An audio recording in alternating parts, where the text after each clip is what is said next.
नगरपालिका, नगरपंचायत, ग्रामपंचायतीला इतके कोट्यवधी रुपये खर्च करून तुम्ही कोणाशी स्पर्धा करता? या राज्याची निवडणूक संस्कृती जी होती ही पूर्णपणे उद्ध्वस्त झाली. आपापसात त्यांच्या मारामाऱ्या सोडून द्या, पण नगरपालिका निवडणुकीमध्ये किती पैसे खर्च करावे त्याला काही मर्यादाच राहिलेलं नाही. याचं कारण तीन पक्षातली स्पर्धा. तू मोठा की मी मोठा. त्यांना असं वाटतं मी माझ्या हातामध्ये प्रचंड पैसा असल्यामुळे लुटीचा मी जग माझ्या मुठीत आहे. तसं नाहीये. तसं राजकारण हे वाळू सारखं असतं मुठीत. ते कधी सटकू शकतं. हे जे काय म्हणतात तुमचे शिंदे मिंदे वगैरे, बरं का, त्यांना सांगा की संयुक्त महाराष्ट्राचा लढा झाला मुंबईसाठी. तेव्हाही काँग्रेसवाले तेव्हाचे सत्ताधाऱ्यांनी प्रचंड पैसा टाकला, पण मराठी माणूस एकजुटीनं उभा राहिला आणि मुंबई महाराष्ट्रात राहिली. ही मुंबई महाराष्ट्रापासून तोडण्याचं कारस्थान तुमचे दिल्लीचे बापजादे करतायत. मिस्टर शिंदे, अमित शाह, नरेंद्र मोदी, गौतम अडाणी हे त्रिकूट महाराष्ट्रापासून मुंबईला तोडण्याचा जो प्रयत्न करतोय तो उद्धव ठाकरे आणि राज ठाकरे यांची एकजूट हाणून पाडल्याशिवाय राहणार नाही. आणि शिंदे सेनेचा कोथळा हे अमित शहाच काढणार. हे माझं वाक्य तुम्ही लिहून घ्या. 1 महिन्यापेक्षा जास्त काळ मी कैद खाण्यात आहे, घरच्या आणि इस्पितळाच्या. माननीय उद्धव ठाकरे यांचं माझ्यावर बारीक लक्ष आहे की कुठे बाहेर पडतोय का काय. आताही त्यांची परवानगी नाही, पण तरी आपण सगळे आलात. बऱ्याच दिवसांनी आपण भेटतो आहोत. थोडं तब्येतीमध्ये सुधारणा होते आहे. यापुढे ते अजून होईल. उपचार फार कठोर असतात. आजारापेक्षा उपचार भयंकर असतात, पण ते चालू आहे. आणि मला पूर्ण खात्री आहे, मी जे म्हणालोय की डिसेंबर नंतर मी पूर्ण बरा होऊन येईल. बोला, आपल्याला काय? डॉक्टरांना पूर्ण विश्वास आहे. डॉक्टरांची जी टीम आहे आमची, प्रमुख डॉक्टर आहेत मुंबईतले, तर ते उपचार करतायत. आणि रेडिएशनचा जो एक मुख्य भाग आहे तो संपलेला आहे. इतर काही उपचार सुरू आहे. रिकव्हरी सुरू आहे चांगल्या प्रकारे. पण माझ्यासारखा माणूस स्वस्थ बसू शकत नाही. जर बरा असतो तर नगरपालिका निवडणुकांच्या प्रचारामध्ये मी 100% संपूर्ण महाराष्ट्रात फिरलो असतो. नगरपालिका निवडणुका उद्या आहेत आणि शिंदे गटाच्या गुलाबो गँगने सांगितलेलं आहे की आज 1 तारखेला लक्ष्मी दर्शन होणार आहे. ते आता कुठे कुठे लक्ष्मी दर्शन झालेलं आहे याची माहिती निवडणूक आयोगाने घेतली पाहिजे. राज्याचा निवडणूक आयोग आहे, त्यांनी कुठे कुठे लक्ष्मी दर्शन झालंय. कारण राज्याच्या मंत्र्याने जाहीर केलं होतं की लक्ष्मी दर्शन 1 तारखेला सकाळी होणार. त्याच्यामुळे लोक सकाळपासून जागेच आहे. मला जी माहिती मिळाली सकाळपासून जागे आहेत. आणि काही ठिकाणी 10,000 15,000 मतामागे असं लक्ष्मी दर्शन सुरू आहे. ही नगरपालिका निवडणूक आणि नगरपंचायत निवडणूक ज्या पद्धतीनं सुरू आहे महाराष्ट्रामध्ये आतापर्यंत, नगरपालिका आणि नगरपंचायत निवडणुकीमध्ये पैशाचा इतका प्रचंड खेळ कधी झाला नव्हता. मुळात नगरपालिका नगरपंचायत निवडणुका या राज्याचे मुख्यमंत्री किंवा सरकार कधी लढवतच नव्हते. ते स्थानिक पातळीवरच लोक लढत राहिले. आता मी पाहिलं की 5-5, 6-6 हेलिकॉप्टर्स नगरपालिका आणि नगरपंचायत निवडणुकांसाठी सत्तेतले 3 पक्ष आहेत, त्यांनी 5-5, 6-6 हेलिकॉप्टर्स, खाजगी विमानं, हे कधी नगरपालिका नगरपंचायत निवडणुकीत झालं नव्हतं. अशा पद्धतीनं एका नगरपालिकेसाठी 15-15, 20-20 कोटी रुपयाचं बजेट आहे. ही 3 पक्षातली स्पर्धा आहे सत्तेतल्या. आतापर्यंत आम्ही निवडणुका लढलो, पण आम्ही ह्या निवडणुका आमच्या स्थानिक कार्यकर्त्यांवर सोडल्या. आताही तशाच सोडलेल्या. तुम्ही पाहिलं असेल की शिवसेनेकडून लोक म्हणतात विरोधक निस्तेज आहेत या निवडणुकीत. नाही, विरोधक निवडणुकीमध्ये आहेत, पण अशा पद्धतीने निवडणुका आम्ही कधी लढल्या नाही. नगरपालिका, नगरपंचायत, ग्रामपंचायतीला इतके कोट्यवधी रुपये खर्च करून तुम्ही कोणाशी स्पर्धा करताय? या राज्याची निवडणूक संस्कृती जी होती ही पूर्णपणे उद्ध्वस्त झालेली आहे. या राज्याला एक संस्कृती होती, संस्कार होता. तो गेल्या 4 ते 5 वर्षामध्ये देवेंद्र फडणवीस यांच्या नेतृत्वाखालच्या सरकारनं पूर्णपणे उद्ध्वस्त केलेला आहे. आपापसात त्यांच्या मारामाऱ्या सोडून द्या, पण नगरपालिका निवडणुकीमध्ये किती पैसे खर्च करावे त्याला काही मर्यादाच राहिलेला नाही. याचं कारण 3 पक्षातली स्पर्धा, तू मोठा की मी मोठा. स्पर्धा ही शिंदे शिवसेना विरुद्ध भाजप अशी बघा, शिंदेची शिवसेना जी आहे ते म्हणतात, मुळात शिंदेची शिवसेना म्हणायला मी तयारच नाही पहिल्यापासून. आणि शिंदे सेनेचा कोथळा हे अमित शहाच काढणार आहे. हे माझं वाक्य तुम्ही लिहून ठेवा. कधी 2 तारखेला शिंदे सेनेचा कोथळा हे दिल्लीचे शहा काढणार आहेत. त्यांची जी काही परंपरा आहे कामाची, त्याने आमचा कोथळा काढण्याचा प्रयत्न केला, पण आम्ही त्यातून बाहेर पडलो. पण त्यांच्या स्वभावानुसार आणि त्यांच्या कार्यपद्धतीनुसार शिंदे सेनेचा कोथळा हा दिल्लीतूनच काढण्याचा आहे.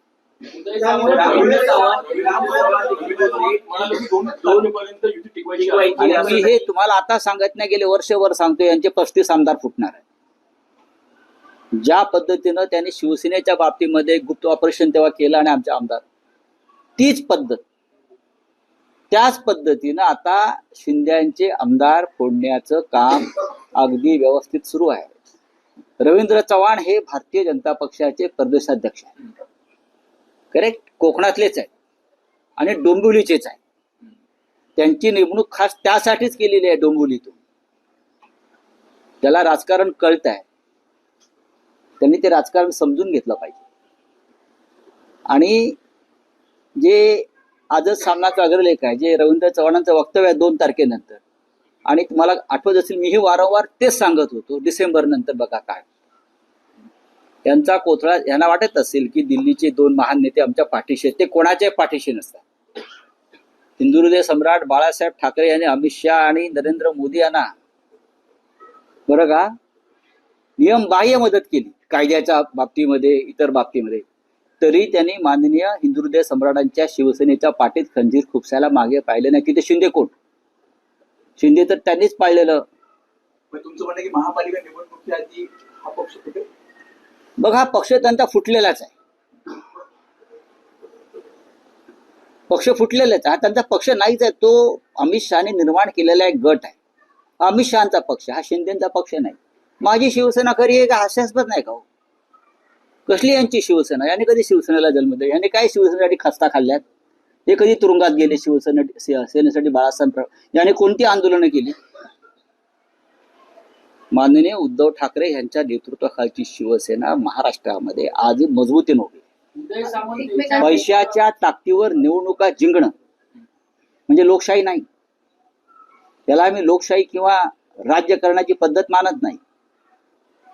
एक मंत्री म्हणतो आमच्याकडे नगरविकास खातं आहे आणि भरपूर पैसा, याचा अर्थ निवडणूक आयोगाला कळत नाही, फडणवीसांना कळत नाही.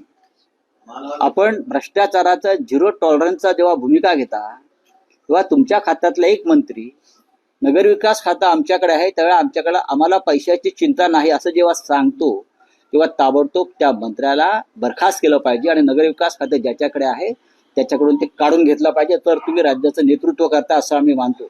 आम्ही यशवंतराव चव्हाणांपासून नेतृत्व पाहिलेले आहे त्या राज्यामध्ये. संस्कारी, संयमी आणि सुसंस्कृत नेतृत्व काय असतं, माननीय शरद पवार साहेबांपर्यंत, मनोहर जोशींपर्यंत, देवेंद्र फडणवीस यांच्याकडनं अपेक्षा होती, पण ते त्याला अपयश त्यांचं आलेलं आहे. फडणवीसांनी शिंदेला सांगितलेलं होतं, जेव्हा मंत्र्यांनी बहिष्कार टाकलेला होता कॅबिनेटवर, फडणवीसांनी आश्वासन दिलेलं होतं की तुमचे कार्यकर्ते आम्ही फोडणार नाही आणि आम्ही तुमचे फोडणार नाही.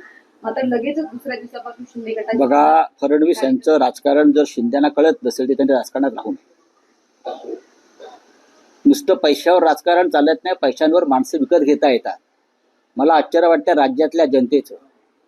या राज्याची जनता 10,000 15,000मध्ये आपल्या मुलाबाळांचं भविष्य विकत आहे. बेरोजगारी तशीच आहे, लोकांना रोजगार नाही, गरिबी तशीच आहे, कायदा सुव्यवस्था पूर्ण ढासळलेली आहे, महिलांची सुरक्षा धोक्यात आहे. रोज मुंबईत, महाराष्ट्रात रोज महिलांच्या अत्याचारावर घटना घडतात. त्याच्यावर कोणी बोलत नाही. त्याच्यावर तो उतारा जर 10 आणि 15,000 रुपये मताला असेल तर ह्या राज्याच्या जनतेनं स्वतःला अशा प्रकारे विकल्यामुळे ते आपल्या पुढल्या पिढीचं भविष्य धोक्यात आणतात. 10 आणि 15,000 या जनतेची किंमत आहे का? पण लुटलेला पैसा, भ्रष्टाचाराचा पैसा अशा माध्यमातून निवडणुकीमध्ये येतो आणि आमची जनता खुश आहे. 10,000 नगरपालिकेला, 10,000 विधानसभेला, 25,000 लोकसभेला, त्याहून जास्त. ही या जनतेची कमाई आहे या राज्याच्या. बाकी नोकऱ्या धंदे काही नाही. कणकवलीमध्ये राणे बंधू एकमेकांच्या विरोधात उभे राहिलेले पाहायला मिळतात किंवा एकमेकांचे नेते दोन्ही राणे बंधूंना बळ देताना पाहायला मिळतात. कारण एकनाथ शिंदे सुद्धा नारायण राणे यांच्या घरी गेले. निलेश राणेंना म्हणाले की म्हणून तुझ्या पाठीशी उभा आहे. मग नारायण राणे भाजपचे खासदार आहेत. एकनाथ शिंदे राणांच्या घरी गेले. नारायण राणे भारतीय जनता पक्षाचे खासदार आहेत आणि भारतीय जनता पक्षानं आमदार निलेश राणे यांच्यात गुन्हा दाखल केला. मी निलेश राणे यांचं अभिनंदन करीन की त्यांनी कशा प्रकारे पैशाचं वाटप होत आहे कोकणात हे दाखवण्याचा प्रयत्न केला. त्यांचे आमचे मतभेद असतील पण शेवटी निवडणुकीमध्ये पैशाचं वाटप कशा प्रकारे होत आहे हे दाखवण्याचा प्रयत्न केला. याचा अर्थ शिंदे गटाचे लोक पैसे खर्च वाटत नाहीत का? जास्त वाटत. पण कोकणामधल्या एका भागामध्ये आमदार राणे निलेश राणे यांनी कसे पैसे येतात कसं पैशाचं वाटप होतं यावरती प्रकाश पाडला असेल तर निवडणूक आयोगानं त्यांची दखल घेण्यावी. त्यांच्यावर गुन्हा दाखल करणं हे काय मला योग्य वाटत नाही. ज्या प्रकारे निवडणुका काही नगरपालिका नगरपंचायत निवडणुका या पुढे ढकलल्या आहेत, ऐन वेळी या पुढे ढकलल्या आहेत. देवेंद्र फडणवीस व्यवस्था आहे. देवेंद्र फडणवीस असं म्हणाले की कायदेशीररित्या असं पुढे जाणं हे चुकीचं आहे. ही तसं जरी असलं तरी पुढल्या निवडणुकांमध्ये भरपूर वेळ मिळावा त्यासाठी ही निवडणूक आयोगाशी संगनमत करून केलेली राजकीय व्यवस्था आहे. एकनाथ शिंदे म्हणतात की मुंबई आणि ठाण्यामध्ये आमचाच पक्ष मोठा भाऊ ठरणार. बघा असं आहे की ते न्यूयॉर्कला सुद्धा जिंकू शकतात. ते त्यांच्याकडे जे कोट्यवधी रुपये आहेत ते डॉलरमध्ये कन्वर्ट करतील आणि तिथे वाटायला जातील. 4 लोक पाठवतील. ते जर्मनीमध्ये जिंकू शकतात. ते कुठेही जिंकू शकतात. त्यांना असं वाटतं मी माझ्या हातामध्ये प्रचंड पैसा असल्यामुळे लुटीचा मी जग माझ्या मुठीत आहे. तसं नाहीये. तसं राजकारण हे वाळूसारखं असतं मुठीतल्या. ते कधी सटकू शकतं. जेव्हा कोण बोलत नव्हतं तेव्हा तुम्ही बोलत होता की मनसे आणि शिवसेना एकत्र येतील. जवळपास अनेक बैठका देखील झाल्या आहेत. युती देखील आता काही दिवसांनी जाईल. एक महिना तुम्ही विश्रांती घेतली. 8 बैठकामध्ये राज ठाकरे आणि उद्धव ठाकरे झाली ना बैठक. ती कुठपर्यंत होईल? बघा मी तुम्हाला अगदी पहिल्या दिवसापासून सांगतो शिवसेना माननीय बाळासाहेब ठाकरेंची म्हणजे उद्धव ठाकरे यांच्या नेतृत्वाखालची खरी शिवसेना आणि महाराष्ट्र नवनिर्माण सेना राज ठाकरे यांच्या नेतृत्वाखालची या दोघांमध्ये सकारात्मक चर्चा सुरू आहे. बैठका सुरू आहे जागा वाटपावर आणि योग्य दिशेनं ही चर्चा सुरू आहे. माननीय उद्धव ठाकरे आणि माननीय राज ठाकरे यांच्यामध्ये उत्तम संवाद सुरू आहे. एकमेकांना भेटतात. आताही 4 दिवसापूर्वी त्यांची दोघांची भेट झाली. मला त्याच्याविषयी माझी चर्चाही झाली. त्यामध्ये राज ठाकरे यांनी महानगरपालिकेसंदर्भात एक प्रेझेंटेशन जे तयार केलं होतं ते त्यांना दाखवलं आणि ते उत्तम प्रेझेंटेशन आहे असं उद्धव ठाकरेंनी मला सांगितलं की राज यांनी एक चांगलं प्रेझेंटेशन मला दाखवलं निवडणुकांसंदर्भात किंवा इतर काही. त्याच्यामुळे कोणाला चिंता करण्याचं कारण नाहीये. हे जे काय म्हणतात तुमचे शिंदे मिंदे वगैरे बरं का त्यांना सांगा की संयुक्त महाराष्ट्राचा लढा झाला मुंबईसाठी तेव्हाही काँग्रेसवाले तेव्हाचे सत्ताधाऱ्यांनी प्रचंड पैसा टाकला पण मराठी माणूस एकजुटीनं उभा राहिला आणि मुंबई महाराष्ट्रात राहिली. ही मुंबई महाराष्ट्रापासून तोडण्याचं कारस्थान तुमचे दिल्लीचे बापजादे करतायत. मिस्टर शिंदे, अमित शाह, नरेंद्र मोदी, गौतम अडाणी हे त्रिकूट महाराष्ट्रापासून मुंबईला तोडण्याचा जो प्रयत्न करतोय तो उद्धव ठाकरे आणि राज ठाकरे यांची एकजूट हाणून पाडल्याशिवाय राहणार नाही.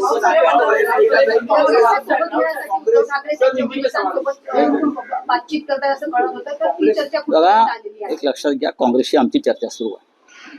जर काँग्रेसला वाटत असेल त्यांचा जर बिहारच्या निकालानंतर त्यांचा जर कॉन्फिडन्स वाढला असेल बिहारच्या निकालानंतर जर काँग्रेस पक्षाचा आत्मविश्वास वाढला असेल तर ते मुंबईमध्ये स्वतंत्र लढायला तयार आहेत तर त्यांना लढू द्या. आमची त्यांची चर्चा सुरू आहे. मी साधारण डिसेंबरच्या 2ऱ्या आठवड्यात दिल्लीत जाणार आहे. तेव्हा माझा प्रयत्न असेल की या विषयावर मी त्यांच्या हायकमांडशी बोलेन. पण काँग्रेसने सोबत असणं मुंबईमध्ये महाविकास आघाडी म्हणून ही आमची भूमिका असायला पाहिजे. काँग्रेस पक्ष आम्ही सगळे एकत्र आहोत. राज ठाकरे सोबत आल्याने भारतीय जनता पक्षाचा पराभव होणार आहे, लक्षात घ्या.